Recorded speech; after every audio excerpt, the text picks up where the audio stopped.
seem still doesn't seem possible because the numbers aren't even what the numbers were during the time of King David. And they weren't even the numbers during the time of probably all the way, you have to go all the way to like 1,000 years later to have any kind of numbers like that. So what are these numbers? Like, where do these numbers come from? So we really don't know for sure what these numbers are based on. It's probably, again, more of a symbolic, these are symbolic numbers. They have some kind of oh no, I got this message again. They're probably more numbers that are reflective of symbolic numbers than they are numbers that we would recognize as numbers that we would use for actual counting of people. So we don't know for sure. I'm just telling you that it doesn't quite make sense that these numbers are reflective of numbers that that we can do much with. Where they come from, how we figure them out, nobody knows. Nobody. The traditional answer of saying this is how many people came out of Egypt, that works for some people, but I don't know. I mean, I can't really tell you that's where it comes from either. So let me just make sure that we're posting. It's not posted yet. Let me try one more time, and then I'm going to unfortunately give up. But no, it says it. It says it is. It says we are. It says we are somewhere. It says we are streaming in some. Well, maybe not. I don't know. It says we're streaming, but I don't see the. Streaming's good, except that you can't ask questions. I know, but for people who like that, they like it. But for whatever reason, it says it's streaming, but it's not streaming. You know what? I'm gonna stop at one time, and then let me just try it one more time, and then I know, but I don't think it was streaming on our Facebook page. Yeah, I got to stream. The one good thing is it's a good connection. Even when I have 5G, so if I'm driving to work, Yeah, right, I can, if the Facebook comes on, but I can't get it through Zoom. yeah. Zoom is tough for some people to get, and then some people don't have a Zoom account. Believe it or not. I mean, whatever. It's some people use that. Some people use Microsoft Teams. I mean, there's so many different ways that people. The problem is that if you don't do, it somehow I got it the other day, or maybe I didn't actually. No, you know what? I didn't. I couldn't figure it out Tuesday. I got to figure it out later. It's every time I try it though, it's not working. So I'm gonna have to play around with it, folks. Sorry, I am not gonna do it anymore because obviously it didn't work. It didn't work Tuesday either. So yeah, let's go back to the text, and I'm gonna pop that up. John just got here, so I want to just. Now we can start. We can actually start the text study. No, but I wanted to point out who's right here. That's Marcia. Hey, Okay. Marcia. Hi, John. How are you? I'm good. How are you? Good. I thought you were moving down here. No, She wanted. I'll have to come and do a road trip when it's not raining and I could get down there. So one of these times. Well, it's good to have you here. However many times you can be here. I know. I apologize that the first time. Well, at least you're here for a start of a new book. But I will tell you that this book is definitely. We're going to move a little faster than we normally do because, as you're going to see, we're going to go through a lot of numbering. And this is somebody definitely wanted us to have this information. They wanted to impart this information to us. There are names and there are numbers, and the whole book is called the Book of Numbers in English. It's not a great name from the standpoint of it does not describe the rest of the book after the first couple of portions, the first 6 or 7 chapters. What it does do is it does in the Hebrew tell us that the name of the book is Bamidbar, which means in the wilderness, and that's a much better description of the book. Now I will, and I said this last week, I think, sometimes the names of the books in English make more sense than the names in Hebrew. In this case, the Hebrew name definitely makes more sense. And for the next couple months, as we read through Bamidbar, and I was just taking some of our young people who have bar and bat mitzvahs during June and during this time when they're reading from this, it's tough. These are tough stories. These are interesting stories. They're powerful stories, but they're also really hard stories because these stories don't always capture us at our best. And so that's an understatement. Very rarely in the book of Numbers are the Jewish people or the Israelites behaving well. And so this is a little bit of a problem.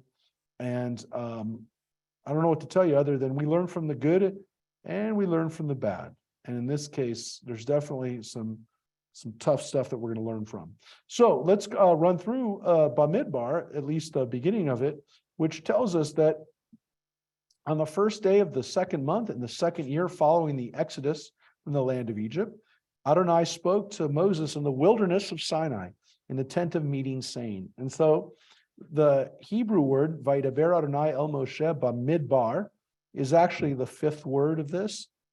And it's Bamidbar Sinai, in the wilderness of Sinai.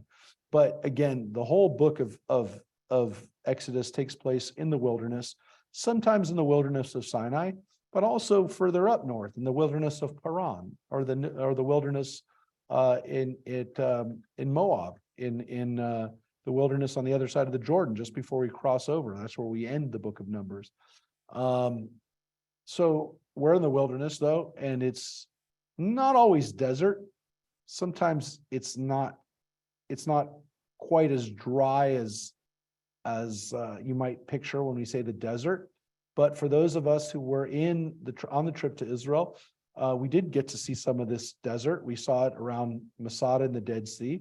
And we also saw some of the desert or in that area when we were on the Jordan side, because that's actually where they were when they crossed over. They were on the Jordanian side in the plains of Moab, right across from where we crossed basically today. The Allenby Bridge that connects Jordan and Israel is essentially right where the Israelites crossed over under Joshua, right at the beginning of the book of Joshua. So this is where we are from the start to finish. We start at Sinai, in the wilderness of Sinai, by Mount Sinai, and we go all the way up to the area there. And it is a journey that we're going to be reading in the next couple next couple of months.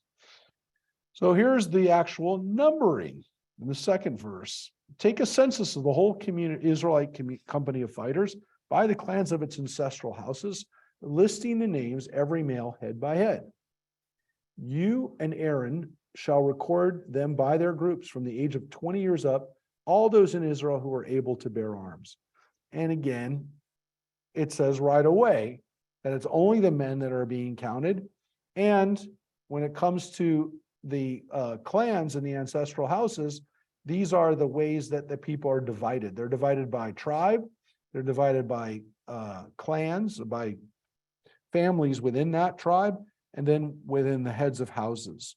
So a family. So it starts off with tribes, then kind of like extended families, and then the family. But only the men are counted, and more specifically, only the men who are over 20 years old. And you don't have to guess why. It says right there, all the people who can go into the army, all the people who are able to, the translation there is to bear arms. But again, however it's translated, it's so that they can be soldiers. It says that. That's why they're counted from 20, and that's not a question. When people did censuses, normally it was to do one of two things: tax them or put them in the army. It's the only time that people ever really needed to know how many people there were, was so they could figure out how much money they could take from them. And that is part of why there are people who don't like to be counted even today. Because, again, they know that it's usually not for their own benefit. Very rarely does someone count you for your benefit. It's just the bottom line. And for this, it's spelled out right away what it is. so they can be soldiers. By the way, that means that the book of Numbers, the plan was they're going to war. It's not like a secret. A secret. Associated with you shall be a participant from each tribe, each one of the head of the ancestral house, of his ancestral house. These are the names of the participants who shall assist you. And again, now we're going to get a list of each tribe and the person who is the leader, who's your helper in each of those tribes. Now, this is a really hard portion if you're reading this as a bar mitzvah, because these names are tough. It's actually easier to read them in Hebrew than it is in English. But from Reuben, it says Elitzur, son of Shedor. From Shimon, and they're going in order of when they were born, pretty much, at least to start with. You'll see there's a guy missing, and you know why. From Shimon, Shalumiel, son of Surishadai. From Judah, Nachshon, son of Aminadab. He's one of the most famous. From Issachar, Netanel, son of Tuar. From Zvulun, Eliav, son of Chalon. From the sons of Joseph, from Ephraim, Elishama, son of Amichud. From Manasseh, Gamaliel, son of Bedatsur. From Benjamin, Abidan, son of Gidoni. From Dan, Achiezer, son of Amishadai. From Asher, Pagiel, son of Ochran. From Gad, Eliasaph, son of Deuel. From Naphtali, Achira, son of Enan.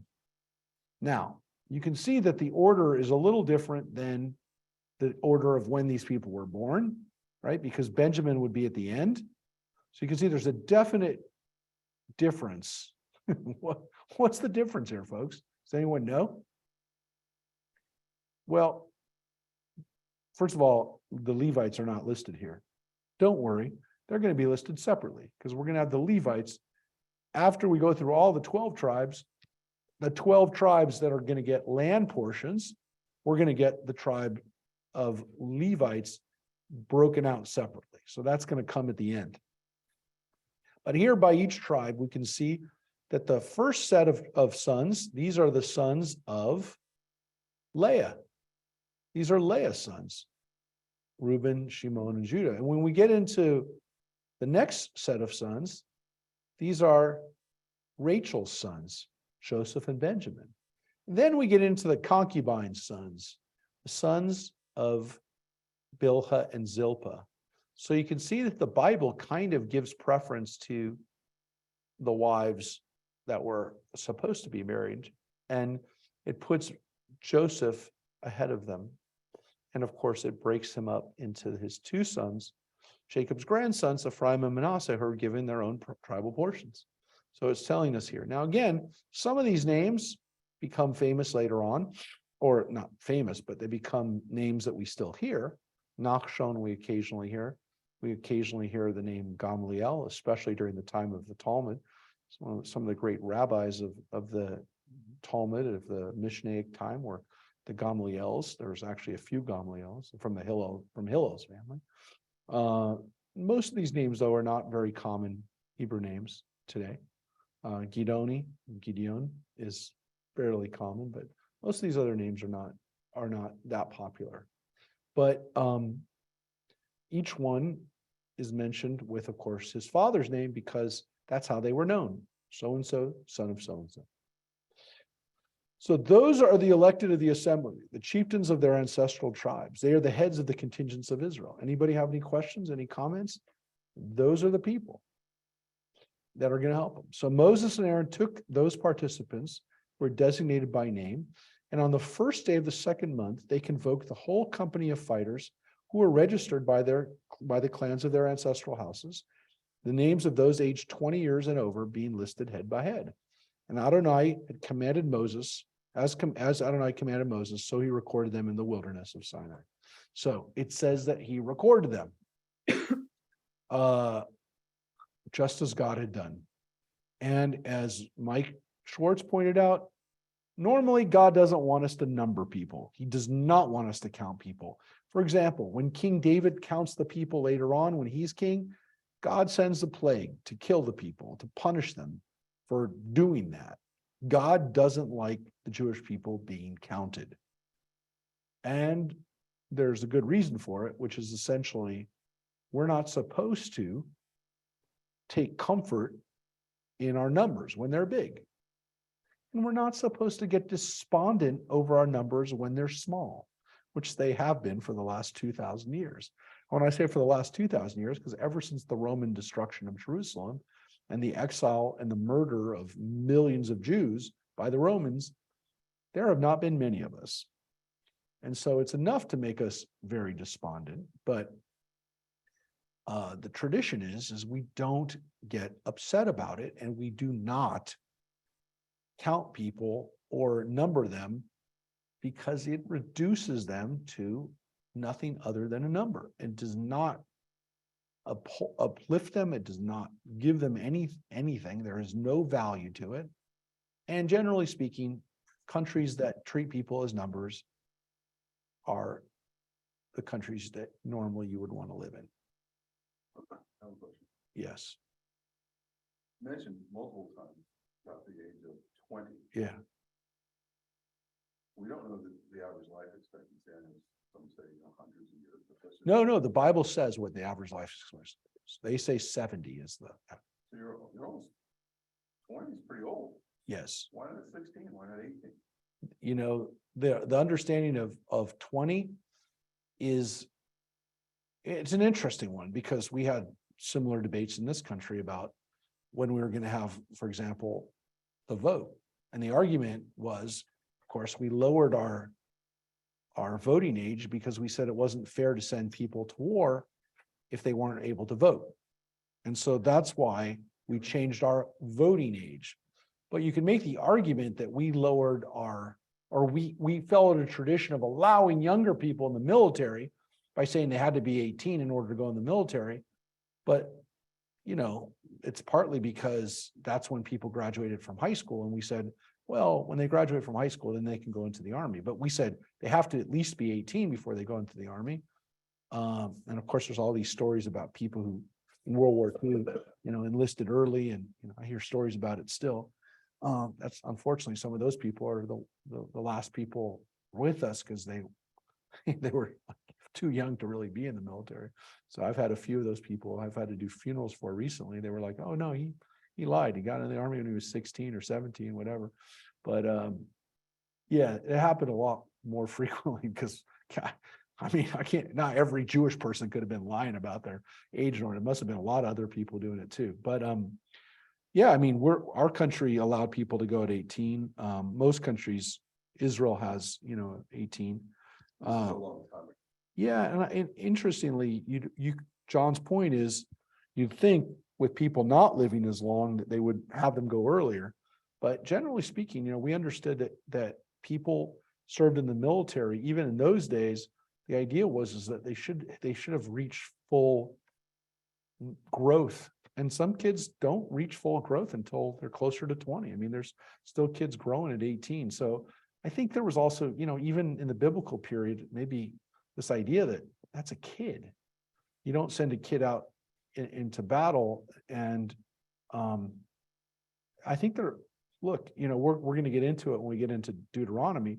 Deuteronomy actually says, look, if a person hasn't been able to start a family yet, they're not really supposed to go into the army. There was an idea that if they got killed, they never left anything behind. So, maybe 18, 19 was when they got married, and maybe 20, and then they could go into the military. But yeah, I think it's interesting that in the ancient world that that generally they didn't do that. Now remember something too. Generally speaking, they're not professional soldiers. These are not professional soldiers. These are people that are serving in the military because everybody had to. And so this isn't like, well, we're trying to breed these young people as soldiers. These are people that are essentially being called up like a militia. And there's an idea that, maybe they have to have already proven themselves to be somewhat responsible adult before we hand them a weapon. But it is interesting that you'd think that it would have been younger because people didn't live as long. But, it doesn't seem like they married younger than about this age, and it doesn't seem like that at least was the idea that they. Now, look, it also could have been, well, didn't exactly count exactly that you're 20, but roughly 20, like that was a stage of life because, they didn't go, well, you're 18 or 19. They would just go, how old's that guy? He's like 20. And they didn't have birth certificates. They didn't have, computerized things. They just said, guy's like 20. And it could be that like at 18 or 19, they said, the guy's looks mature enough and 20, again, when you see these ages and for the priests, they start when they're 30 and they age out when they're 50, that's when they can be priests. When you see those kind of numbers, it's like, do they literally like go, well, your 50th birthday, you're done? Probably not, because they didn't know, people were like, I think I'm 50. I think, how many moons, have I lived? How many times have I seen the sun go around this point? It wasn't quite like we have today. So I have a feeling that these are rough numbers. So there's definitely understanding though that these were not kids. You didn't bring kids into the army, which is a good thing, because obviously there are some countries that put kids into war, and those are also countries you don't want to live in. So numbering people and treating kids older than they should be, probably not good things to see. And the Torah definitely warns us about doing that. Yeah. Oh, so again, 20 years, they're getting called in. And so we read these are those are the names of the people who are helping, and it says, as Adonai commanded Moses, so he recorded them in the wilderness of Sinai. And here's the numbers. Here's where we get the actual numbers. They totaled as follows: the descendants of Reuben, Israel's firstborn, and there it says right away, we're starting with Israel's firstborn, Reuben. By the way, not the biggest tribe. The registration of the clans of their ancestral house is listed by name, head by head, all males aged 20 years and over, all who are able to bear arms. Once again, it says the same thing. You'll see that phrase over and over and over again repeated. By the way, these are all people who left Egypt. These are all people who left Egypt in the last 2 years. It says so. Those enrolled from the tribe of Reuben, 46,500. That's 46,500. Men over 20 from one tribe. Of the descendants of Shimon, the registration of their clans by their ancestral house, their enrollment is listed by name, head by head, all males aged 20 years and over, all who were able to bear arms. Those enrolled from the tribe of Shimon, 59,300. Of the descendants of Gad, and that's not even the next tribe that was listed, right? Of the descendants of Gad, the registration of the clans of their ancestral houses listed by name, ages 20 years and over, all who were able to bear arms. Those enrolled from the tribe of Gad, 45,650. Now, of the descendants of Judah, the registration of the clans of their ancestral house, as listed by name, aged 20 years and over, all who were able to bear arms. Those enrolled from the tribe of Judah, 74,600. So you can see that even though he's not the first tribe listed, he's one of the largest tribes. And of course, we are descendants of those people. We are Jews who are descendants of the tribe of Judah. And so Judah is already one of the largest tribes, and later on will be so powerful that they're their own kingdom. It's the tribe that King David and all his descendants were from. So they start off pretty powerful from the moment they leave Egypt. Of the descendants of Issachar, the registration of their clans of their ancestral houses listed by name, ages 20 years and over, all who were able to bear arms. You see what I'm saying? It's repeated every time. That's the formula. Those enrolled from the tribe of Issachar, 54,400. Of the tribes of Zebulun, the registration of the clans of their ancestral house is listed by name, aged 20 years and over, all who were able to bear arms. Those enrolled from the tribe of Zebulun, 57,400. Now you can see that it's roughly 50,000 apiece. Well, that makes sense because there's 12 tribes and there's going to be 50,000 times 12. Well, you'll see. Of the descendants of Joseph, Of the descendants of Ephraim, the registration of the clans of their ancestral house is listed by name, age 20 years and over, all were able to bear arms. Those enrolled from the tribe of Ephraim, 40,500. Well, it doesn't seem like a lot. Well, it is when you add the other 32,000, right? Of the descendants of Manasseh, the registration of the clans of their ancestral house, as listed by name, age 20 years and over, all who were able to bear arms, Manasseh, 32,200. So if you add those up together, that's 72,700. That's a lot. That's a lot from Joseph's house. So you can understand why those tribes, the descendants of Joseph, were pretty powerful too. And we get to Benjamin. Of the descendants of Benjamin, the registration of the clans of their ancestral house is listed by name, age 20 years and over, all who were able to bear arms. Those enrolled from the tribe of Benjamin, 35,400. Smaller tribe, right? Of the descendants of Dan, the registration of the clans of their ancestral house is listed by name, age 20 years and over, all who were able to bear arms. Those enrolled from the tribe of Dan, 62,700. Of the descendants of Asher, the registration of the clans of their ancestral house is listed by name, age 20 years and over, all who were able to bear arms. Those enrolled from the tribe of Asher, 41,500. Of the descendants of Naphtali, the registration of the clans of their ancestral house is listed by name, age 20 years and over, all who were able to bear arms. Those enrolled from the tribe of Naphtali, 53,400. Those are the enrollments recorded by Moses and Aaron and by the chieftains of Israel, who were 12 in number, one participant from each ancestral house. And all the Israelite males aged 20 years and over enrolled by their ancestral house, all those in Israel who were able to bear arms, all who were enrolled came to 603,550. So Wow. there you go, about 50,000 times 12. It's a little over 600,000 men aged 20 and up, which means that the population would have been in the millions. In the millions, conservatively. We have no idea how there could have been that many people living in the wilderness. We have no idea how that many people would have come into the land of Israel at that time. We have no understanding how there would have been that many people living in the land of Israel at that time. So the number does not seem to be an accurate reflection of how many people lived there. And again, also does not seem to be an accurate reflection of how many people lived in Israel during the time of King David. So what is it a reflection of? What are these numbers? How are they computed? Where do they come from? Who imagined these numbers? How did they come up? How are they calculated? Are they multiplied out from something? We don't know. We just don't know. But the archaeology and the conjecture of how many people lived in the land of Israel during this time just is not, it doesn't compute. I've looked at every archaeologist who's studied it and who's tried to plug in the numbers for how many people could have been in the land of Israel based on the cities that we found, based on the archaeology, based on the stories that exist in there, based on the population that we've been able to understand from the most excavated city in all of ancient Israel, Jerusalem.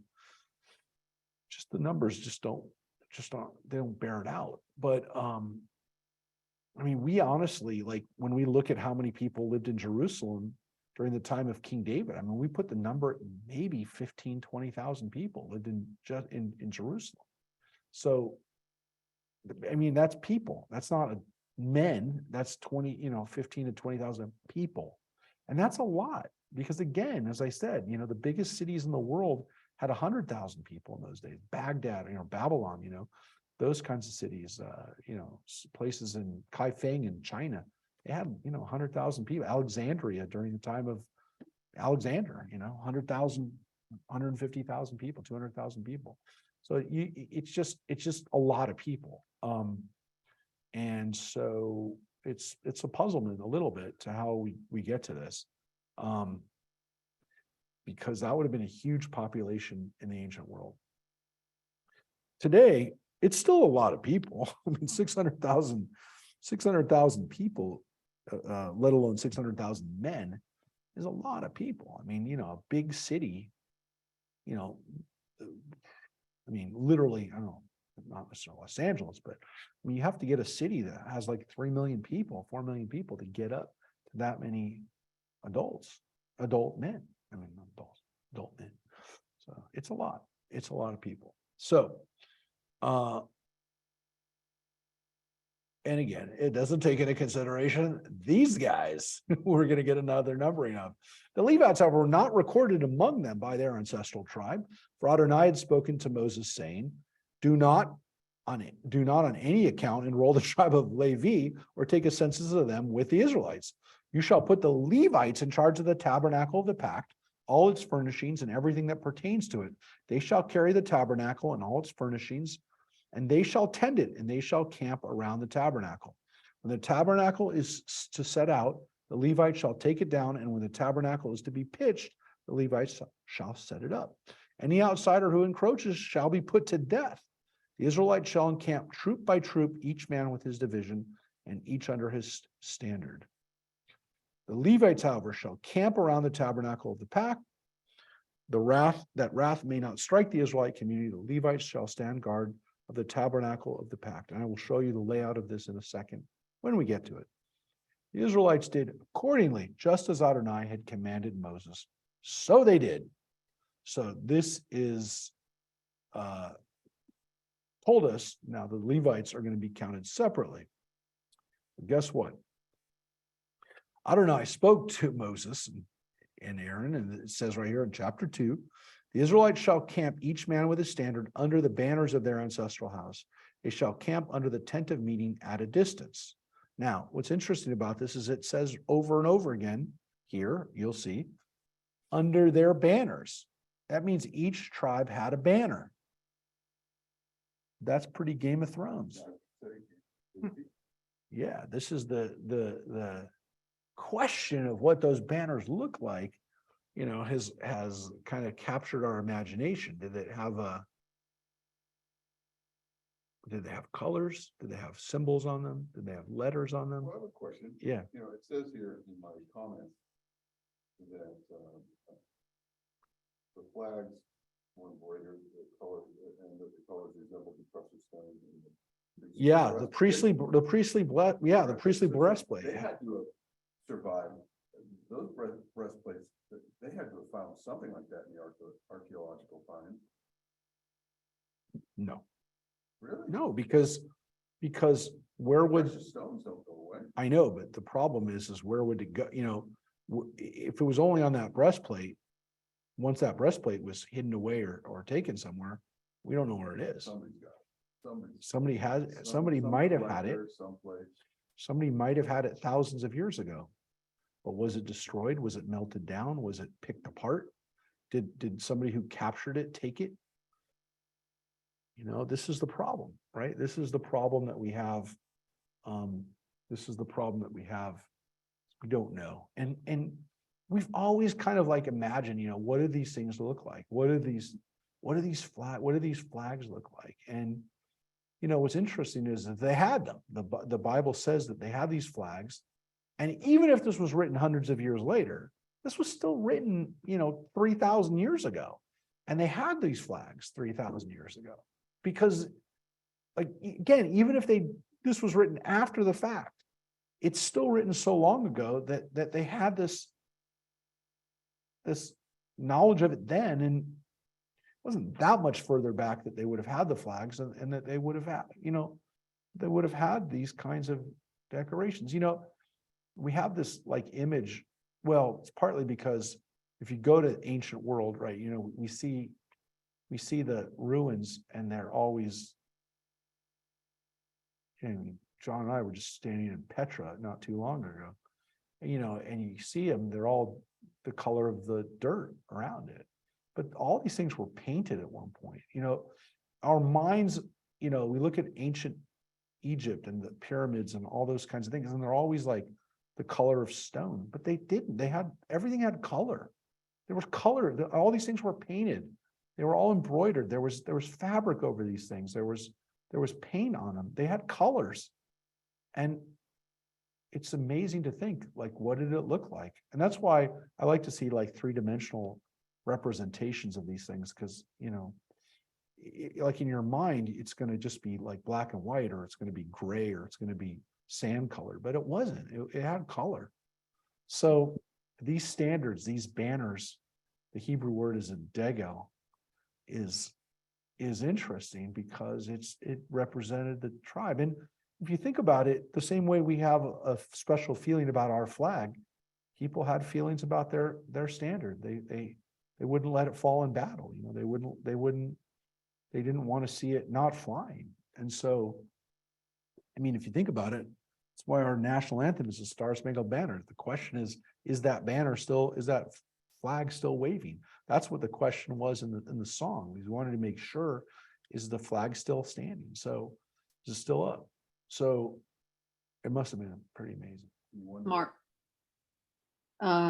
My notes, I mean, it just has some notes. It says tradition also holds that the standard of the triad led by Judah had the figure of a lion, Yeah. that of Reuben, the figure of a man, that of Ephraim, the figure of an ox, and that of Dan, the figure of an eagle. And then it references Ezekiel 1:10, which I just looked up. Their faces look like this. Each of the four had the face of a man, and on the right side, each had the face of a lion, and on the left, the face of an ox. Each also had the face of an eagle. Yeah, well, that's the description that Ezekiel has of what he saw, right? You know, of what it looked like. You know, look, it's difficult for us to imagine what it looked like because we have our own vision of it, right? And so so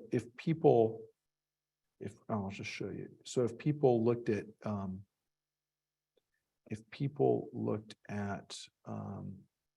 the flags in their day, you know, in their minds, you know, like, well, we're not that colorful anymore, but you know, like if we were going to do a Game of Thrones thing, that's, you know, might look something like that, right? But we don't know. I mean, it's kind of weird. Like the Reuben one's weird.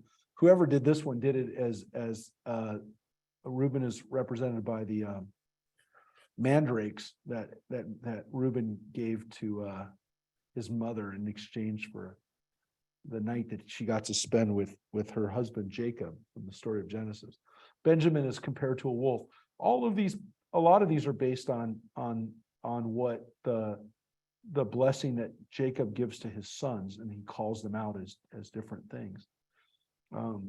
So like, well, Don was compared to a snake, but for some reason this is like a griffin. But Judah is usually a lion. I mean, Judah over and over again is compared to a lion. Naphtali is compared to a stag.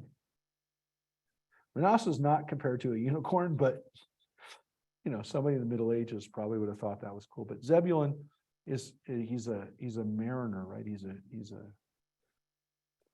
He was on the coasts, so that's why they have that. So, you know, again, these are possibilities of what the tribes, you know, I mean, they definitely don't look like that because that's from the Middle Ages, but maybe they had animals on them. We don't know. It doesn't say. The Bible doesn't say it. Ezekiel doesn't say it. There's no way of knowing, for example, you know, what for sure was on these flags, but they were there, and each tribe had their own. But I'm going to show you the layout. This I can show you at least the layout that the Bible says.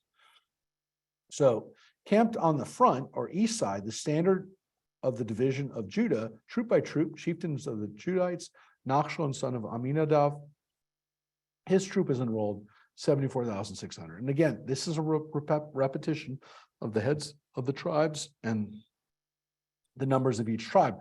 But what it's going to do is it's going to give us the layout of where they were camped. And you'll see.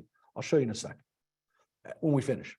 His troop is enrolled 74,600. Now notice here, it started with Judah, largest tribe by itself. Camping next to it, the tribe of Issachar, chieftain of the Issacharites, Netanel, son of Tuar. His troop is enrolled 54,400. The tribe of Zebulun, chieftain of the Zebulunites, Eliab, son of Kalon. His troop is enrolled 57,400. Okay. Now they're in a totally different order than they were before, but it has less to do with who they were born to or when they were born. or what well, no, it definitely has to do with the size of the tribes. You'll see in a second. The total enrolled in the division of Judah was 186,400 for all troops these March 1st. So this is the first division. So the tribes come together as a division, similar to the army, right? You have a brigade, you have a platoon, you have a brigade, you get up to a division, and again, depending on the country, you have an army, right? And so we have armies in our country. You have an army. We have the army, but then we also have armies. We have an army, which is, I don't know, John, how many are in the army? How many soldiers are in the army? Division, the regiment, battalions, Yeah, but in the, companies and platoons. yeah, but the biggest army division, the biggest military division in America is an army. I don't know how many are in an army, like the 5th Army or the 3rd Army. It's 5,000, so the division, probably 25,000. Somebody can figure this out. And then there was, and again, we haven't used numbers like that since World War II, where we actually put in, made people heads of a whole army. But this is 186,000. That's a lot. That's one division, which was, again, there's going to be 4 divisions. There's 3 groups in each of the divisions, right? There's going to be 12, so they're all divided into 4. All right, so that's the first. And Judah is the head of that division, right? So Judah is the biggest one in that division. He's the head of that division. On the south, the standard of the division of Reuben, troop by troop, chieftain of the Reubenites, Elitzur, son of Shedeor, his troop has enrolled 46,500. Camping next to it, tribe of Shimon, chieftain of the Shimonites, Shalumiel, son of Suri Shaddai, his troop has enrolled 59,300. And the tribe of Gad, chieftain of the Gadites, Eliasaph, son of Reuel, his troop is enrolled 45,650. The total enrolled in the division of Reuben, 151,450 for all troops. These shall march second. Then midway between the divisions, the tent of meeting. The division of the Levites shall move as they camp, so they shall march each in position by their standards. Don't worry, I'm going to show you the diagram of this in a second. On the west, the standard of the division of Ephraim, troop by troop, chieftain of the Ephraimites, Elishama, the son of Amihud, his troop is enrolled 40,500. Next to it, the tribe of Manasseh, chieftain of Manassites, Gamliel, son of Pedazur, his troop is enrolled 32,200. And the tribe of Benjamin, chieftain of the Benjaminites, Abidan, son of Gidoni, his troop is enrolled 35,400. The total enrolled in the division of Ephraim, 108,000 for all troops. These shall march third. Now, this is a smaller division, right? This is a smaller group, but notice who it's made up of. It's made up of Ephraim, Manasseh, and Benjamin. Guess what they all have in common? Their mother, Rachel. Those are the Rachel tribes. So if you want to know, was a matriarch important? Well, it must have been, because these are the tribes of Rachel. They're all sons of Jacob, but these 3 were put together. They're also very important during the time of the kings, because it is that alliance, Benjamin in the very southern of the northern tribes, with Ephraim on one side and Judah on the other. Benjamin was always caught in the middle, and Benjamin is where the city of Jerusalem is. So he's definitely, though, a small tribe, but a very powerful tribe, and always is a very powerful tribe. It was also, of course, the tribe of King Saul, the first king of Israel, and he's also the tribe, Benjamin's also the tribe of Mordecai and Esther. So Benjaminites were pretty important, even though they're small. So they marched third. And then on the north, the standard of the division of Dan, troop by troop, chieftain of the Danites, Achiezer, son of Ammishaddai, his troop is enrolled 62,700. That's pretty big. Camping next to it, the tribe of Asher, chieftain of the Asherites, Pagiel, son of Ochran, his troop is enrolled 41,500. And the tribe of Naphtali, chieftain of the Naphtalites, Achira, son of Enan, his troop is enrolled 53,400. The total enrolled in the division of Dan, 157,600. These shall march last by their standards. So you can see each one of them is roughly 150,000, though some are a little bit bigger and some are a little bit smaller, but you can understand why. This is the division. These are the enrollments of the House of Israel, ancestral house, the total enrolled in all division for the troops, 603,550. The Levites were not recorded among the Israelites as Adonai had commanded Moses. So God had told him not to, he didn't. The Israelites did accordingly, just as Adonai had commanded Moses. So they camped by their standards. And so they marched, each man with his clan, according to his ancestral house. So let us show you what that looked like. So what it looked like was this. Here's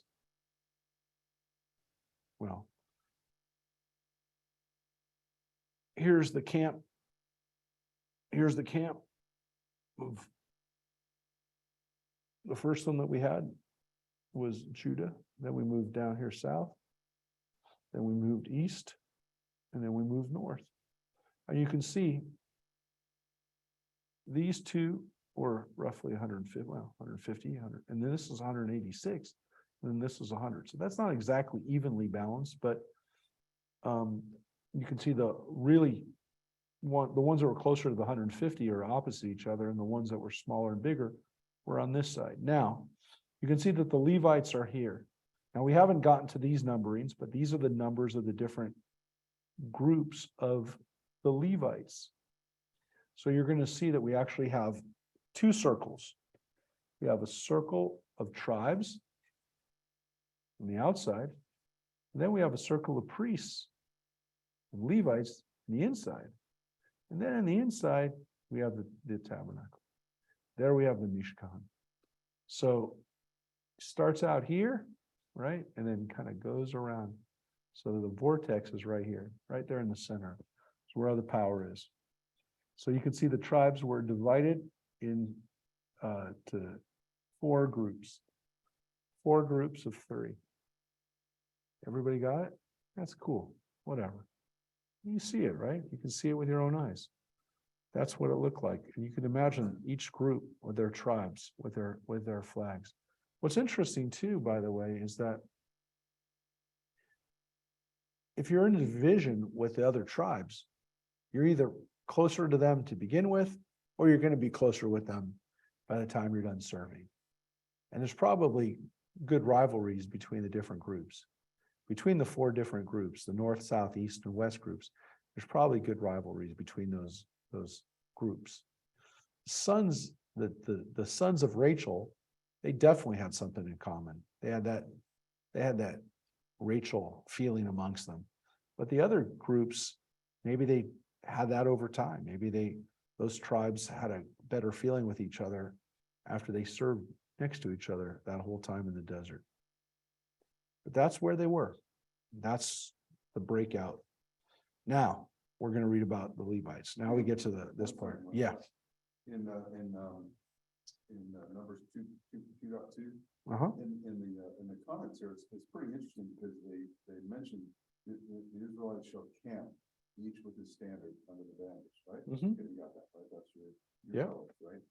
In the definition, it says camp at a distance, right? Yep. To avoid encroachment on the tent, right? Yeah. The meeting. Yep. And it stipulates the distance of what it should be, and it says some numbers here. And then so in later Jewish tradition, this became the distance one was permitted to walk on Sabbath outside the city. Yeah. I thought that's pretty interesting. So yeah, they based it on that, which, if you think about it, means that, well, so how do they come up with the distance? They come up with the distance because they took what the average size of a tent was in those days, and they said, well, if there's 157,000 guys, which is their family, each one had a family, each one had a tent, of those 157,000 in that group, or whatever it was, if you made 4 sets of that's huge. That's why this number is huge. To think about 157, if you went out in each direction, let me just show you again. If you went out in each direction, Gloria said she couldn't hear me. So John's question is that the distance, this is considered a Sabbath walk, how far out these people were, because they would have been really, really far out. If you have 53,000 tents, each one of these is roughly 50,000 tents. That's enormous. That's an enormous space. So again, roughly 153,000 on each side would have been a city on each side. And not a little city, a huge city. Again, like a city the size of Babylon. I mean, that's why these numbers. So the rabbis calculated it and they said that's how big it's going to be. And if it was that big, then here's the logic. The logic is that on Shabbat and on a holiday, the people had to come here. If they had to come from, and again, picture this being, a mile, how far do they have to come, right? 2 miles. That's how long you're not supposed to walk more than 2 miles on Shabbos. So they computed it. So how did they come up with how far we can walk on Shabbos? By how far, the tribe of Dan had to walk in order to get back to the Mishkan. Because they looked at it and they said, well, they must have had to walk. How far would they have to walk? Well, that's how far they'd have to walk. So that's why, again, they came up with those numbers. You and I don't have to worry about that because we're supposed to live within walking distance of our shul. Nobody does. That's what we used to do. We used to live in walking distance to our synagogue. And obviously there are people who still do that. That's why they have to live in Valley Village or Pico Robertson, because they want to live in walking distance to their synagogue. That's why they spend an inordinate amount of money to live in an area that sometimes no one wants to live in because they want to walk to shul. On the other hand, it's really good if you have a house in that area because you have an inflated value of your home. So if you have a house in the Orthodox section and you're not Orthodox, you're going to do just fine. Because as long as people have a synagogue there that they got to walk to, your house is going to be artificially inflated. And 100%. And it was all men? Correct. That had to walk. Because a woman didn't have to walk to shul. She didn't have to go to synagogue. Didn't mean she couldn't. It just meant she didn't have to. So if she didn't have to, the question of walking or carrying a child or any of those kind of, which just wasn't incumbent on them. So they didn't have to. They couldn't take their horse, they couldn't take No, they couldn't take, exactly. They couldn't take a horse. So how far can you walk? Pretty much. Look, and by the way, you're not supposed to walk 2 miles. Like if you have to walk 2 miles, you walk 2 miles, but you're not supposed to walk more than that. So. Yeah, 25,000. Look, people never had to worry about this. What? Yeah, 25,000 people camped out in the immediate vicinity of the tent of the meeting. That's a lot of people. Line up rows of 100 even. Yeah, that's why. Not even 100. Look, they had to take those numbers at face value, right? So they had to say, those numbers are our numbers. That's what they're going to be. They couldn't argue about it. So they couldn't say, well, it really wasn't that number. They're not going to say, well, based on the archaeology, there's no way that there were that many people in the wilderness. They weren't going to say that. They said it had to be the case. They had to follow this and they had to walk. So that's why they came up with that 2 miles. So they had to be able to walk. So yes, it's a good point, John. John's note there is the traditional answer for how we came up with how far we had to walk. Or how far we were allowed to walk on Shabbos. Because if we had to walk the same distance as our ancestors did in the wilderness, then we're cool, and we're good enough. So again, that's chapter 2.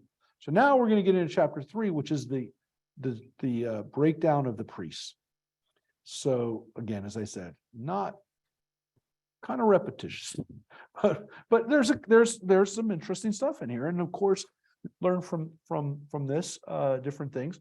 But it is tough when you're a kid and this is your Torah portion and you have to read these names and you have to read these things over and over and over again, the same thing there it says. And this was according to their, these are the enrollments of the Israelites by their, and again, it's Ele Pekudei B'nai Yisrael, Levei Avotam, Kol Pekudei, and every single line, every other line is that.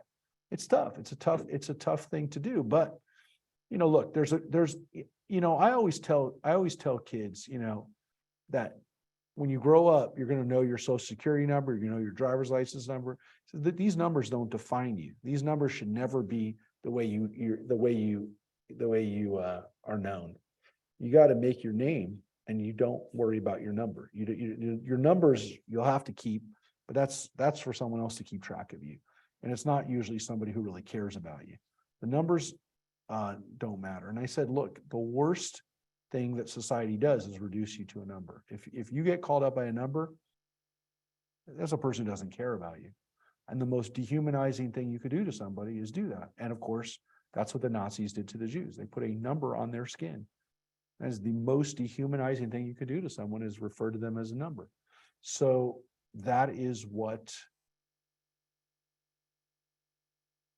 that's what Jean Valjean says in Les Miserables too, right? So he doesn't want to be a number. And that's the lesson, that's one of the takeaways from this, is that you should never be a number. I always like the fact though, that one of the things that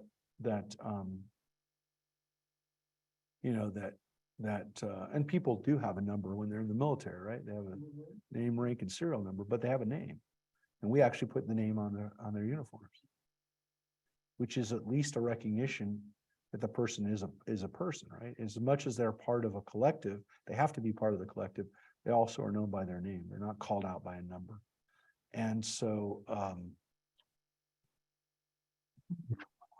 this is something that think about too. And it's a good lesson too. I've had the opportunity to talk to Boy Scouts and Cub Scouts over the years too. And I always tell them, look, you got your pack number, your troop number.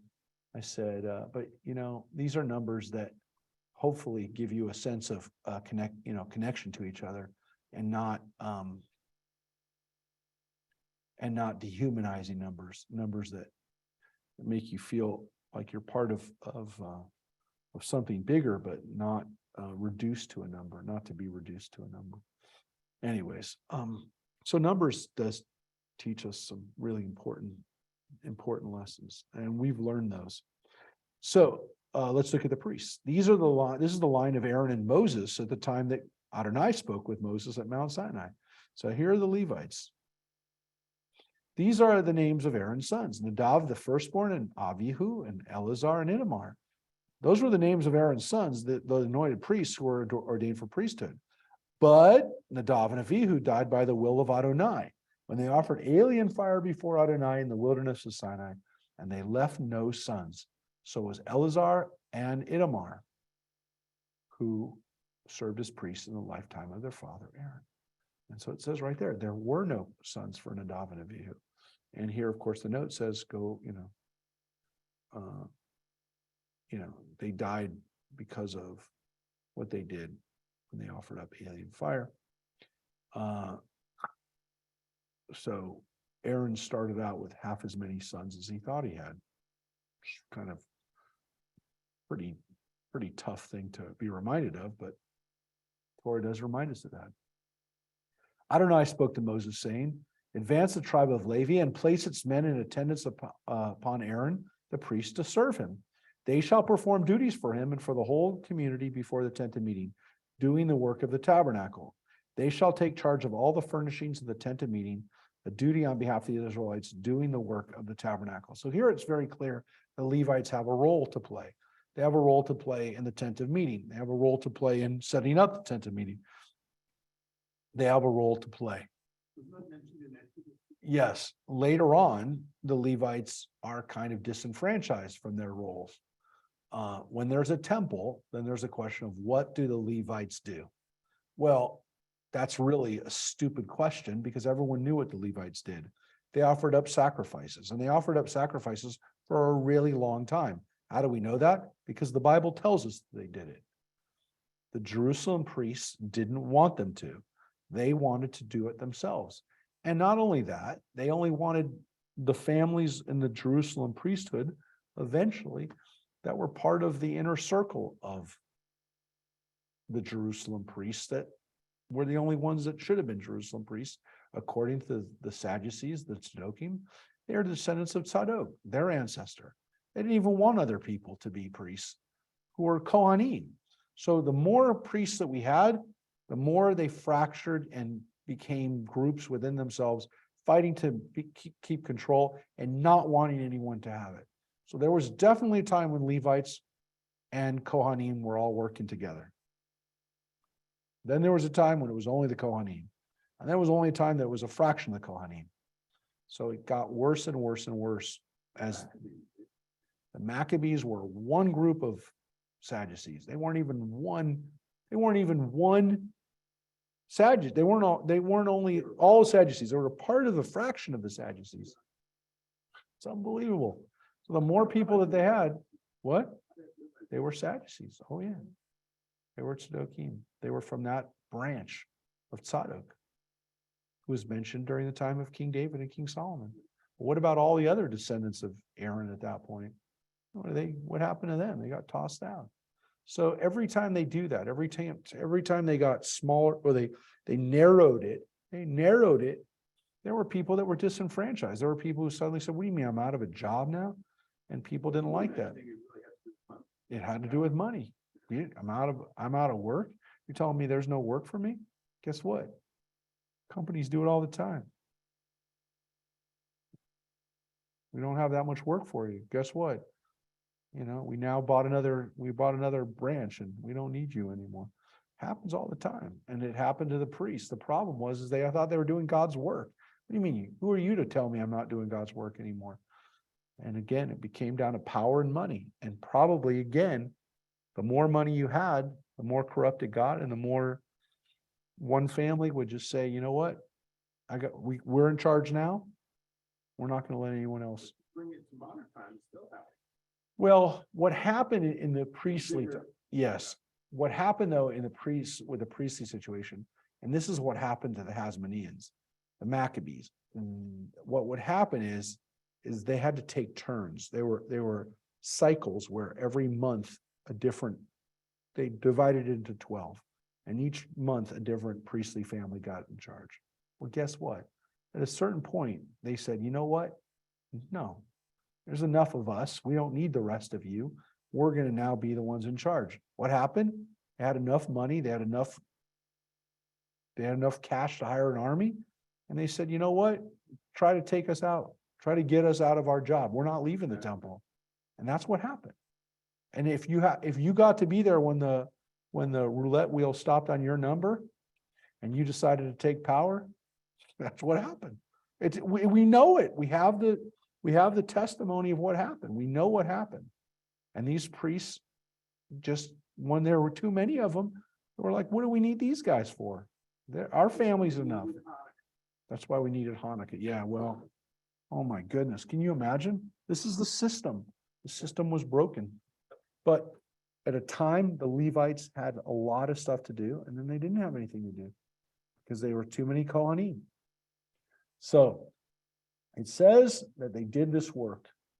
They shall take again charge of all the furnishings of the tent of meeting and duty on behalf of the Israelites doing the work of the tabernacle. You shall assign to the Levites, to Aaron, to his sons. They are formally assigned to him from among the Israelites. You shall make Aaron and his sons responsible for observing their priestly duties, and any outsider who encroaches shall be put to death. So they are only ones who get to do it. It's pretty strong. Adonai spoke to Moses, saying, I hereby take the Levites from among the Israelites in place of all the male firstborn, the first issue of the womb among the Israelites. The Levites shall be mine. So at this point, God says, you know how I had told you back in the Exodus that a firstborn are going to be mine? Well, now forget that. It's just the Levites. And they are mine. They're the ones who are going to do my work. Every male born is mine, firstborn is mine. At the time that I smote every male firstborn in the land of Egypt, I consecrated every male firstborn in Israel, human and beast, to myself to be mine, Adonai's. So I have claim over them. And I'm telling you right now, I'm not claiming these people. I'm claiming the Levites as my firstborn, and they are going to take the place of your firstborn children. Reminds us Passover every year. Adonai spoke to Moses, and that's what it says in Exodus chapter 12. Those are the rules. Firstborn. Adonai spoke to Moses in the wilderness of Sinai, saying, record the descendants of Levi by ancestral house and by clan. Record every male among them from the age of 1 month and up.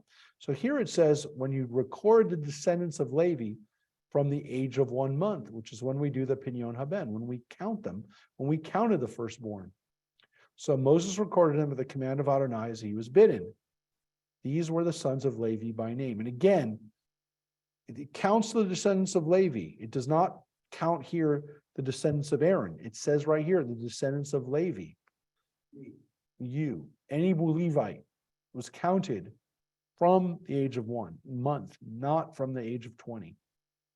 So, by the way, we will get into when they start working as priests. It's not from 1 month. They're not working as babies. It's not babies. They're actually older, but older than 20. So Moses recorded them at the command of Adonai as he was bidden. These were the sons of Levi by name: Gershon, Kohat, and Merari.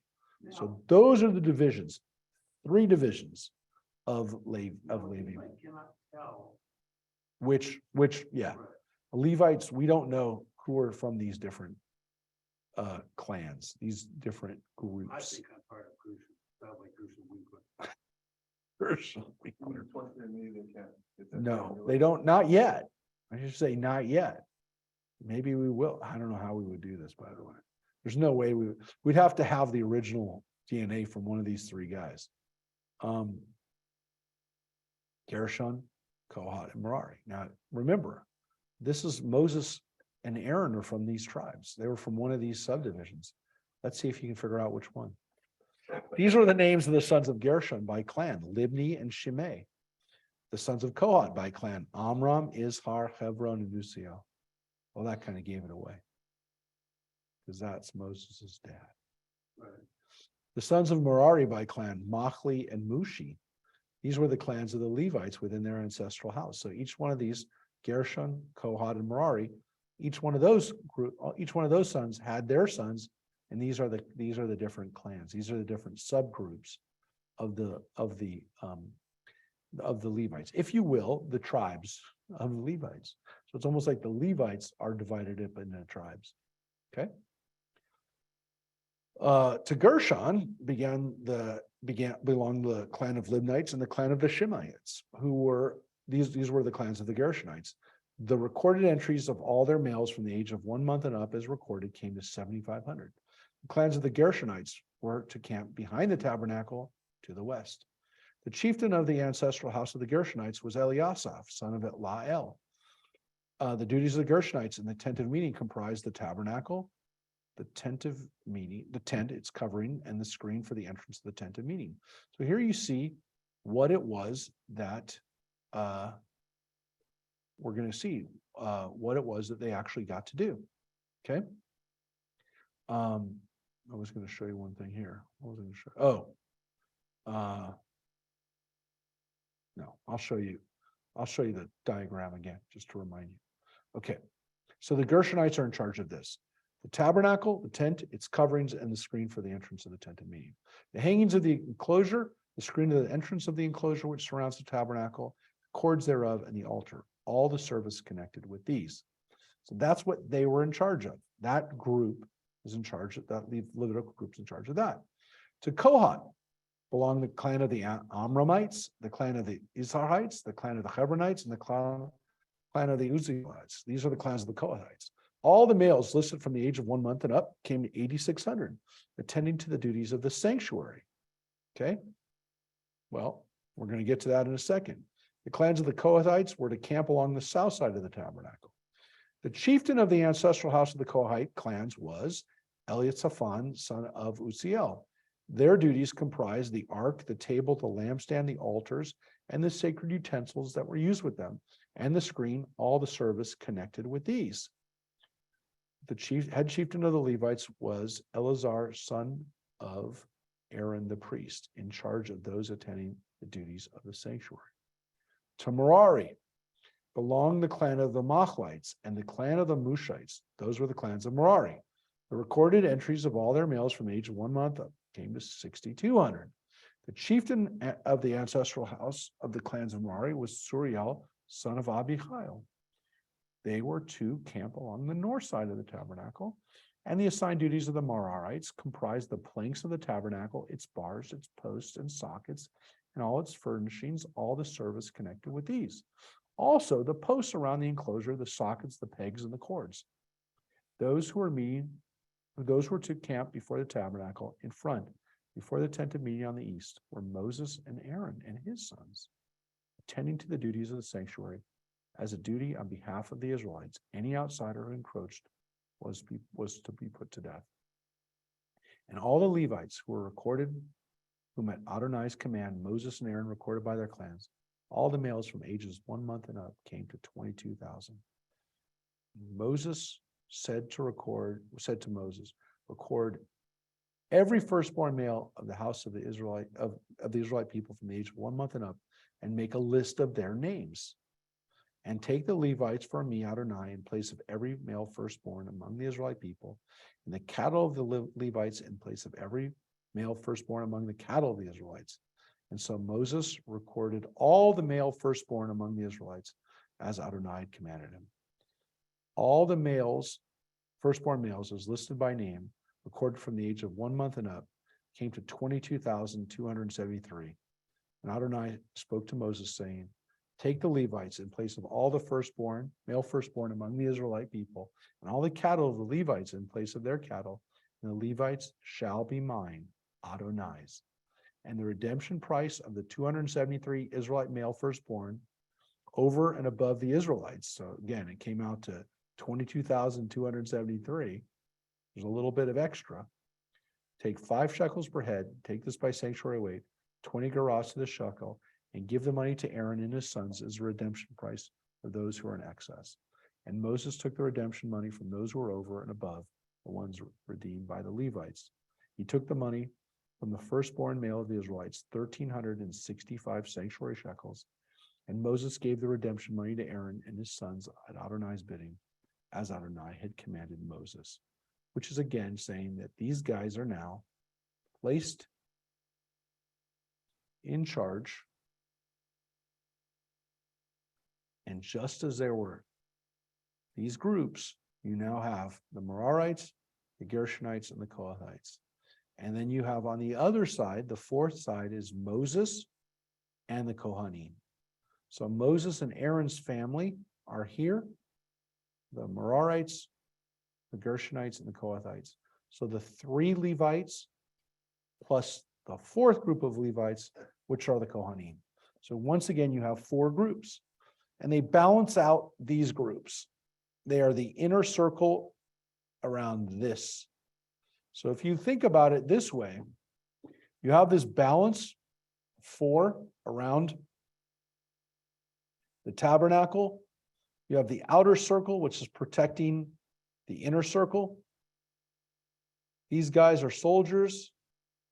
These guys are priests. You want to protect them. And of course, you have this right here in the middle that you're protecting from everybody, which is the tabernacle. If you look at those numbers, Yeah.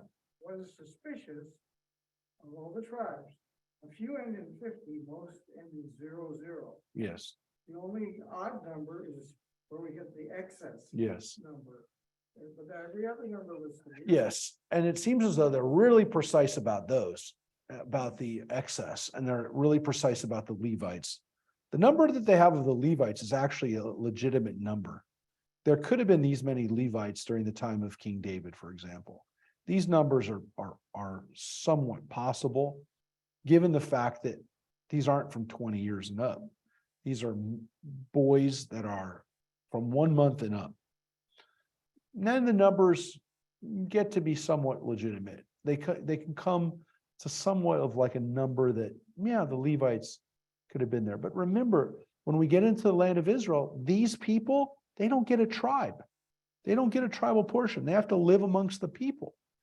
They have to be amongst the other tribes, to be their helpers, to be their religious leaders, as we read in Leviticus, to take care of them spiritually, to enable them to know whether they're tahor, whether they're pure, or tameh, whether they're impure, to know whether they have sarat, they have the skin disease, to know whether they're healthy.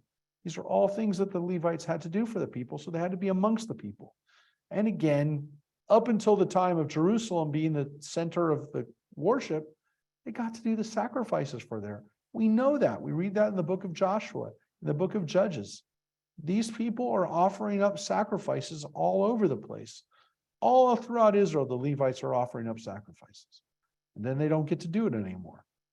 So this is a big issue. It is one of the biggest issues. I've said it before. It's one of the biggest issues in the Bible. It's one of the issues that is always there. We take for granted that it got sorted out. That's only because it did get sorted out, but it wasn't our doing. When the temple was destroyed by the Babylonians, when they came back and rebuilt the temple, they only built one temple. By that point, the Jews were not offering up sacrifices in their backyards anymore. By the second temple, what we call the second temple period, the Persian period, they weren't doing it anymore. The average Israelite didn't do it anymore. How do we know? Because we haven't found the archaeology for it. How do we know? Because by the time of Jesus, priests are not doing their thing up in Galilee. They're doing it in Jerusalem. Jerusalem, that's their business. Jerusalem were priests. Jerusalem was controlled by the priests. They owned Jerusalem. Were they supposed to? Not originally. Because remember, they weren't supposed to own any land. We're not supposed to own Jerusalem. But by the time of Jesus, they owned Jerusalem. And were very powerful. Arguably, again, more powerful than anything, because there were no kings by that point. The Maccabees were priests. They weren't supposed to be kings. So you saw that breakdown of where these Levites were and their responsibilities. So the Torah definitely gives us a different idea of who is in charge. Definitely gives us a lot more power with the Levites. And again, Moses is a Levite. Aaron is a Cohen. They're brothers. There's a theory, my friends. There's a theory. And it's pretty well researched and it's pretty well justified by the archaeology. Because this is not a theory that someone came up with out of their, just made it up. They looked at the evidence. And I say they, because the person who really came out with this theory about 45 years ago, probably 45 years ago. There's a guy, a Jewish biblical scholar by the name of Baruch Halpern. And he was one of the first people to advocate for the fact that he thought that what really happened in the Torah was that the Levites were the ones who came in from Egypt. That Moses and Aaron and those guys, if you read the Bible with a certain amount of, if you look at it with a certain focus, it's the Levites who came in. And when the Levites came in, his theory is that the Israelites were like, oh yeah, you can live amongst us. You're not going to get a tribe.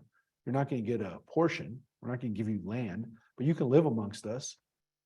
And you can be our priests and you can get a cut of our food.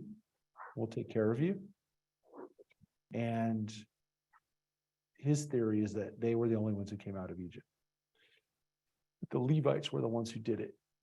And they originally might have been Israelites. They might have originally been cousins and relatives. And, the people who were already there said, you know what, you're our people. You can stay with us, but you're not going to get a land portion. You can live amongst us. And so that Moses really led out and Aaron led out Levites from Egypt, not every Israelite. It's partly based on the fact that it seems that the Torah actually makes more sense that way. And the archaeology doesn't bear out the fact that 600,000 men came out of Egypt, that more likely those kinds of numbers came out of Egypt. And even that would be a huge number, but it could have happened and it could have happened. And that probably something like this happened. And Baruch Halpern is not looking to tear apart the Bible. He's looking at the archaeology. He's looking at the evidence. He's looking at what happens in the Torah. He says, yeah, I think something happened, but maybe it's more likely that it was the Levites who did it. And it makes sense that a group would say to them, hey, you can live amongst us and you can be our priests, but we're not giving you territory. We can't just give you a piece of land. This is our land. Who's going to give up their territory? But each one of us will let you live amongst us. You can have a house here. You can have, 5,000 of you can live here, or 2,000 of you can live here in this tribe, set out amongst the tribe. A couple of you live in this city, a couple of you live in that city. And that made more sense. I'm only telling you, again, this is based on some secrets or some references to in the Bible itself, which give us some understanding that maybe not all the tribes went down to Egypt, and maybe not all the tribes were there. So this is the theory. It's somewhat popular amongst biblical scholars. It's not talked about anywhere else, but it seems like a compromise theory. And I don't mean it like in a bad way. I'm just saying that there are people who say, well, did they just reject the story all together, that there never was an Exodus? And then other people who say, well, it happened exactly the way the Bible says it happened. And so he says, well, there's probably not, you can't just reject it out completely, but there are people who do. And I'm saying to some extent, it's a compromise, but it is the theory. And there are very smart people, much smarter than me, who are holders of this theory or proponents of this theory that I feel comfortable with it. But I share it with you, and I don't talk about it a lot because we don't know. It's a theory. It's not, can't prove it. But there are some things in here that just seem like, yeah, this is a little too clear that this is what's happening. Why? Because why did God just tell the people that he owns everything, but he's giving it to the Levites? He doesn't own everything. He owns all your firstborn. He owns all your firstborn of your cattle, but you give it to the Levites. It seems as though there's something going on here where the Levites are given permission to have certain things. And again, maybe it was like, we don't want to fight them. They're our cousins, or it's not fair for them not to have a place here amongst us. But there's little things in the Bible like this that are just like, why? Why did the Levites get this? Well, the Bible says God said, but maybe there's an issue here. Now we're going to get to where you're going to get hit by the truth of what happens here, which is, I don't know. I spoke to, and by the way, like I said, I don't share that theory a lot. It's not really relevant. It's not, for the most part, it doesn't come up that much, but it does. I share it with you because it kind of makes sense. And again, a lot of people don't talk about it. It's really only talked about amongst biblical scholars who read this. And it's like, what are you going to do with this? I mean, who cares? Biblical literalists don't want to hear it. Other people don't even know about it. So like, who are you going to talk to about the Levite theory? It's just like nobody talks about it. So Adonai spoke to Moses and Aaron saying, take a separate census of the Kohathites among the Levites by the clans of their ancestral house. From the age of 30 years up until 50, all who are subject to service to perform tasks for the tent of meeting. Now, we're going to see this again, over and over again. We counted priests and we counted Levites from the age of 1 month, but only the people from 30 to 50 actually get to do the work. Now that makes sense from the standpoint of when we talked about, when John raised the question, why 20? Well, when it comes to being a priest, you got to wait even longer to be a priest or to be a Levite, to be a working Levite.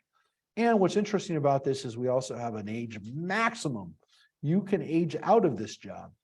You retire, mandatory retirement at 50. So you only have like 20 years that you do this.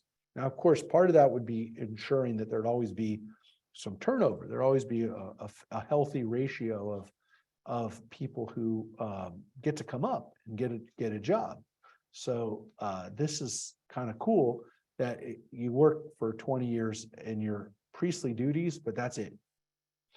And you do it at kind of the height of your maturity, the height of your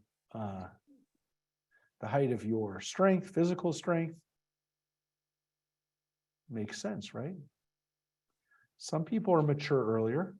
Some people are not mature before 30, right, John? I'm not saying you. Or 60. I'm not saying you. I'm not saying anyone in particular, but most of us probably shouldn't have kids until we're about 30. I'm just saying. A lot of guys. Maybe 40. John said 40. Anyways, some people would say, yes, you're never going to reach this age of maturity. But yeah, this is a little different. Not soldiers, right? 30 to 50. By the way, you age out of the Israeli reserves about that age, right? So, at least for soldiers in Israel today, you're done with your reserves when you're about that age. This is the responsibility of the Kohathites, in the tent of meeting, the most sacred objects. So Moses's group of people, his family, they get to take care of the inner workings. They get to take care of the ark. They get to take care of the menorah. They get to take care of the altar, right? Which is pretty cool. It's pretty important. They get to work with the inside stuff. At the breaking of the camp, Aaron and his son shall go in and take down the screening curtain and the cover of the ark with a pact in it. And they shall lay a covering of dolphin skin, which again, we know that, or dugong, it's the tachash, we don't know. The meaning of the Hebrew uncertain is what it's also going to tell us. And they spread a cloth of pure blue on top, and they shall put its poles in place. Over the table of display, they shall spread a blue cloth, and they shall place upon it bowls, the ladles, the jars, libation the jugs, and regular bread upon it shall rest upon it. And they shall spread over these a crimson cloth, which they shall cover with a covering of dolphin skin, and they shall put the poles in place. And they shall take a blue cloth and cover the lampstand for lighting with its lamps and its tongs, its fire pans, as well as all the oil vessels that are used in its service. And they shall put it and all its furnishings into a covering of dolphin skin, which they shall place on a carrying frame. And next they shall spread a blue cloth over the altar of gold and cover it with a covering of dolphin skin, and they shall put its poles in place. And they shall take all the service vessels which the service in the sanctuary is performed, put them in a blue cloth, and cover them with a covering of dolphin skin, which shall then place on a carrying frame. So, was this real dolphin skin? well, yes, I was just going to say, so is this real dolphin skin? Well, they also said maybe it's a dugong, which is like a manatee. The theory is, and again, some Bibles don't even translate it. John, what does your Bible translate dolphin skin as? What do they call it? Unknown. They don't even put it. Goatskin. No, they put tahash. Did they not even translate? Yeah, they didn't translate it. Tahash being unknown. Yeah, and they don't even translate it. 25:5. Mary, what is the King James? Badger skin. Yeah, we used to think tahash was some kind of animal that, well, we weren't sure what it was. But based on the cognate, based on the word, we felt that it was supposed to be a few years ago, maybe about 100 years ago. We said it must have been dolphin because that's what the word tachash is. But people said, well, wait, how could they have used dolphin skin? There's no dolphins in the desert. But we did some excavations around that time, especially in the desert and Nabatean areas, especially around Petra and some of those places. And we discovered that the Nabateans who lived in the desert also were fascinated with dolphins and used dolphin skin, or at least said they used dolphin skin, and that was very precious. Why? Because it wasn't anywhere near where they were from. And so they looked at this stuff and they said, this is really, really special, very unique leather that is not from the local environs. It's something rare. And so then we started thinking, well, maybe it really was dolphins. Maybe this really is dolphin skin. So that's why this translation has no issue using the word dolphin here, because they actually are trying to say it was something very valuable, something very special, something that they wouldn't necessarily find very easily, which means it was very expensive. So it was some type of leather they feel that was very, very expensive. The equivalent of, again, buying, I'm only saying this because I'm not encouraging it, but buying a mink or sable or chinchilla coat. Why? Because assumedly those were harder animals to make furs out of. And that's why. Didn't we have this, wasn't there something about, mine says sea cows, by the way. That's the dugong. And now wasn't this also used, Yeah, in the tent. no, I know, but I remember a while back, what was it? Exodus or, That's- 25:5, and I'm here right Yes, now. that's what John is telling you. Yes, the Bible described the use of this back then. So 100%, this is consistent with what the Bible says you're supposed to use, what they used. So it's just repeating this. What is now telling us is who's in charge of breaking this stuff down.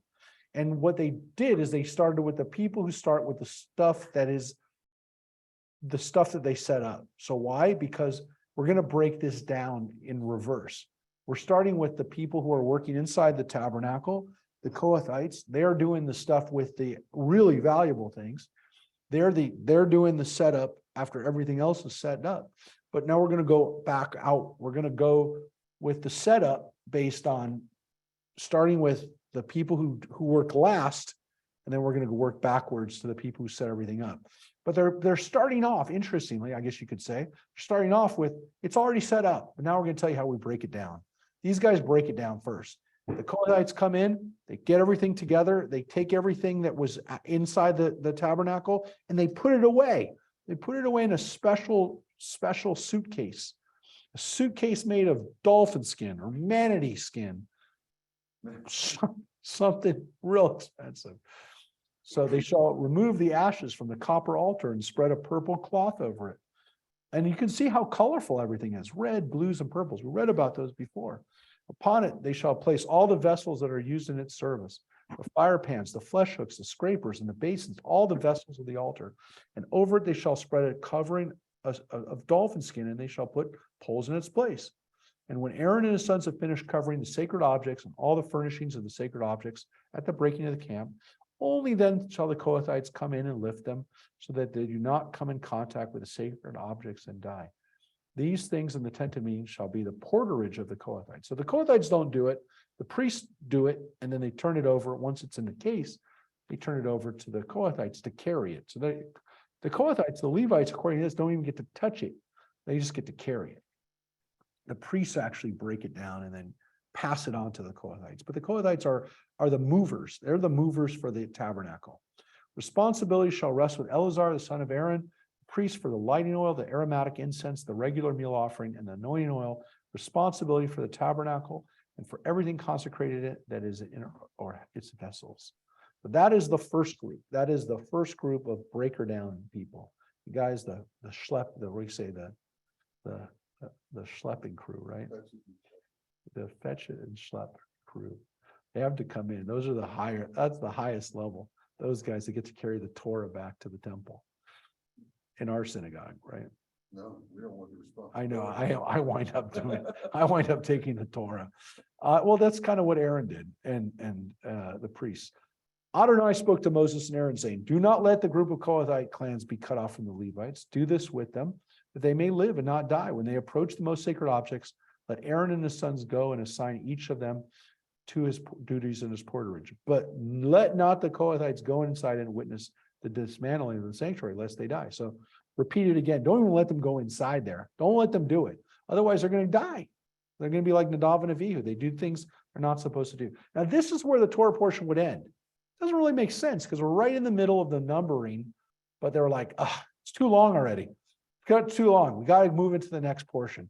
So next week, people would read this, and also, and they'd be like, well, wait a second, what did we just read? Guess what? We've got two more Levite tribes, Levite clans that we got to get to. And that's what we are. We're right in the middle of it. But we read about the first inner ones. Now we're going to finish up today with this, which is the duties of the priests. Again, it's pretty much the numbering of them, but also what their duties are. Adonai spoke to Moses, take a census of the Gershonites, also by there. So I'm telling you, this is a really bad break. It's a bad break from the chapter. For the Torah portion, the chapter didn't end here. That's why it picks up in verse 21. Take a census of the Gershonites, also by their ancestral house and by their clans. Record them from the age of 30 to the age of 50 who are subject to service and the performance of tasks for the tent of meeting. These are the duties of the Gershonite clans to labor and porterage. They shall carry the cloths of the tabernacle, the tent of meeting with its coverings, the covering of dolphin skin that is on the top of it, the screen for the tent entrance of the tent of meeting. So there's again the dolphin skin, the tachash. But this is the outer covering. This is the outer covering of the tent of meeting of the tent. The hangings of the enclosure, the screen at the entrance of the gate of enclosure that surrounds the tabernacle, the cords thereof, and the altar, and all the service equipment and all their accessories, and they shall perform the service. All the duties of the Gershonites, all the porterage and all their service shall be performed on orders from Aaron and his sons. You shall make them responsible for attending to all their porterage. Those are the duties of the Gershonite clan for the tent of meeting. They shall attend to them under the direction of Ithamar, son of Aaron the priest. So that's what the Gershonites do. That's nowhere near as responsible as John said, carrying the Torah. They get to carry the outer core, the outer screens and things that are on the outside of the tent and the drapes. They get to carry the drapes. Now you can imagine if that's what they get to carry, the Merarites, guess what they get to do? They get to carry the poles. They get to carry the building. They get to carry the frame, right? And here's what they get to do. Here's what you see. Makes sense.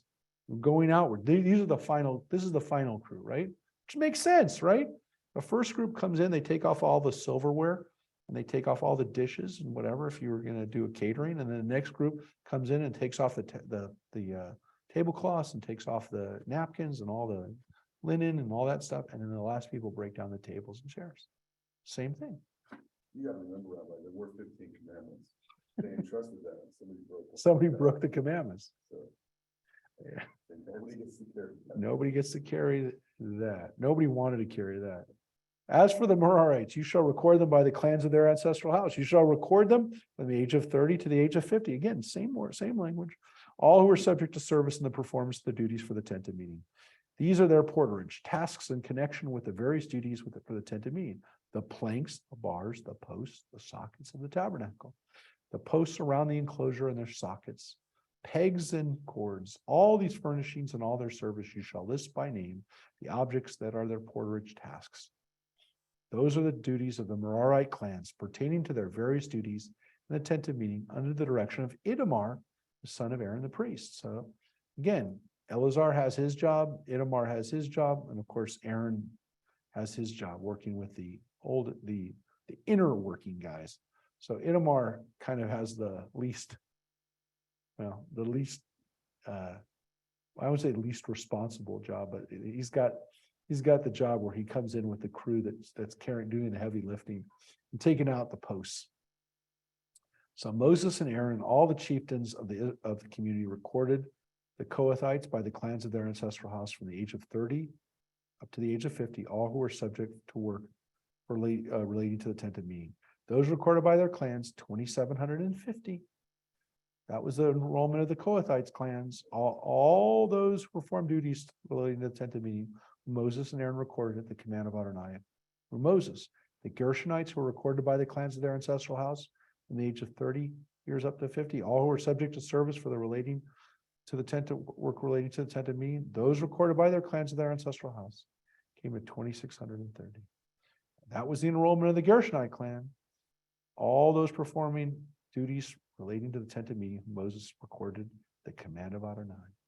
The enrollment of the Merarite clans by the clans of their ancestral house from the age of 30 to the age of 50, all who were subject to service for the work relating to the tent of meeting, those recorded by their clans came to 3,200.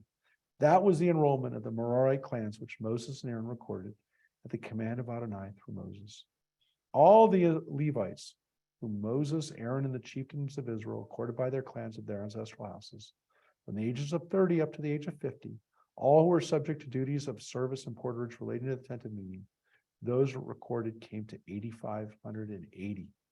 Each was given responsibility for his service and porterage at the command of Adonai through Moses, and each was recorded as Adonai had commanded Moses.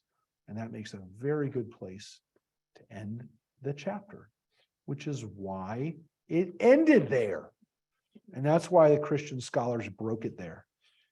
Makes a little bit more sense than where we broke it in the middle of the Gershonite, right before we get to the Gershonites and Merarites in the explanation there.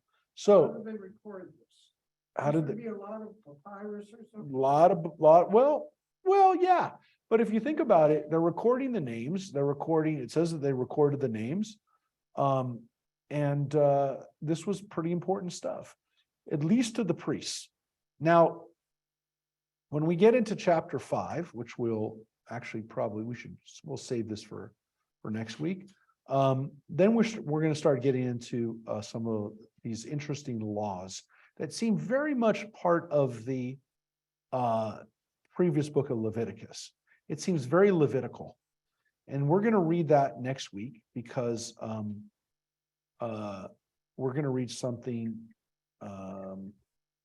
We'll get to that next week. But I will tell you when we get to this chapter right here, chapter 7 next week, right here. We're going to read this next week. Think we'll get that far? Well, we're going to definitely get to chapter 7. We're going to read 5, 6, and 7. But when we get to 7, we're going to do something very interesting. Well, it's interesting because we're going to get to chapter 7, and what I tell you is interesting about it is it's a really long chapter. As you can see, it goes down to 89 verses. It's the longest chapter in the Torah. So it's a really long chapter. And what's really interesting about it is it's a repetition over and over again of how many things were sacrificed so that they could take off. It really does end these first chapters of Numbers, which are the transition from Leviticus into the story. And when we get to Behalotecha, this is where we're going to start to really get to, not here, not chapter 8, but right about here, we start taking off and we actually start moving. And so right about, again, in future, right about here, we start taking off. Will we have class in 2 weeks? Because it's Passover? Yeah. First evening of But the Passover? first evening of Passover, oh, you're right, we don't. April 5th, that's April 5th. We'll be in Sedona. We'll miss you. April 6th, we have community Seder is the next night, the 6th. A lot of you have RSVP'd. Please join us if you can for the Thursday night, for the second night. If you can't be here, if you're up in Woodland, if you're up in Sacramento area, if you're out in Riverside, Fly down, Marcia. you stay can with fly us. down, or you can also watch it online. But we're We're having a big first night, Marcia. You can come down. and we much prefer, yes, we much prefer to see everybody in person. John's house. You can But come. if you can't be here in person, we're definitely going to have it online. And that is Thursday night, April 6th is the community Seder. But yeah, first night of Seder is thanks for reminding me, Mike. It's 2 weeks from tonight is the first night of Passover, which means we've got a lot of work to do to get ourselves ready for Passover. But yeah, so next week we will be live here. I used to like your party that you had. I did. We used to do a pre-Passover party. You were there. We did a pre-Passover. We haven't done it. We haven't done it for many, many years. It was a pre-Passover party. It was weird because people liked it, but people thought it was kind of sacrilegious because the whole concept was to have like bread right before Passover. It was a pizza and beer party. And we did it as a way of blowing out the chametz. I did it as just an excuse to have a party. But I hate Passover food so bad that I was like, we will do it. But I think my wife was really, I think she thought it was really sacrilegious. I think she thought it was like waving a big piece of bread at God going, I'm going out with a bang, man. She didn't really see the purpose of how, well, I also, it made a mess right before Passover. So it was actually really, really, really not, it wasn't sacrilegious, but it was definitely pushing the envelope. But I liked it. I mean, she always said, well, just do it after Passover, do a break, do a thing at the end. But I said, the problem is that's always like this year, it's gonna be Thursday night. It's like, we're gonna have a party Thursday night. We always did it like the Sunday before. I gotta go back and figure out when the last time we did that party was. I'll tell you right now, because that was fun. Your mom there. My mom would come. She liked pizza. So yeah, so it was, we called it a chametz party. That's actually what it was called. It was called the chametz party. I will tell you that the chametz party, oh my gosh, we were still doing a chametz party and we were still doing it. Man, this is the last year we did it. Oh, 2010. we were living in Arizona. Yeah. And I wrote that, get ready for Passover, and yes, bring children, even if they are not yours. That was pretty weird. That's a weird thing to say. But I did, that's just to bring my humor. I don't know if I can say that. I don't know if I should say that anymore, but anyways, yeah, we may have to resurrect that tradition. But I will tell you, we did it for 11 years. Yeah, we could. It was, Get rid of. I saw what you did Sunday. do music, yeah. Yeah, maybe we could, I'm sure Bruce would come down for it. Rebbe Soul. We're showing the Rebbe Soul service, by the way, this week. We're gonna put it up. We're broadcasting it out this Friday. We're having live service with Wendy this Friday too, but we're gonna air the service we do with the Rebbe Soul. We edited it down and made a really nice 52-minute service, which we're gonna broadcast on JLTV. So everyone will get to see it. But it was really good. I mean, it sounded really, really good. It was great Yemenite music. So for those who didn't get to see it live, you'll get to see it this week. So you can see it from your website. I mean, from your, you can see it on our website. Having, problems computer problems. Yeah. Well, everybody, take care, get ready for Passover, and you've convinced me. I'm gonna go home now and tell my wife. She's gonna get mad at me. All right, bye, everybody, and Bye. Martha, good, tell everybody to come on next week, or at least before Passover, or maybe after Passover. All right, take care, everybody. Bye.